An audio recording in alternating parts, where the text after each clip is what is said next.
produkto ket parte ti kultura ket tradisyon.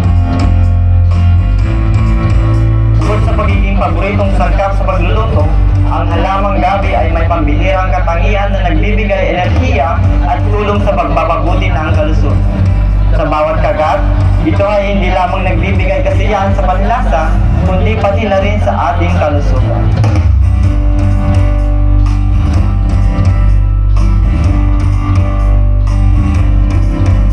Yung laing simple lang ito mula, himdakkel di may tultulong natin sa ngayon mi nga sulsona.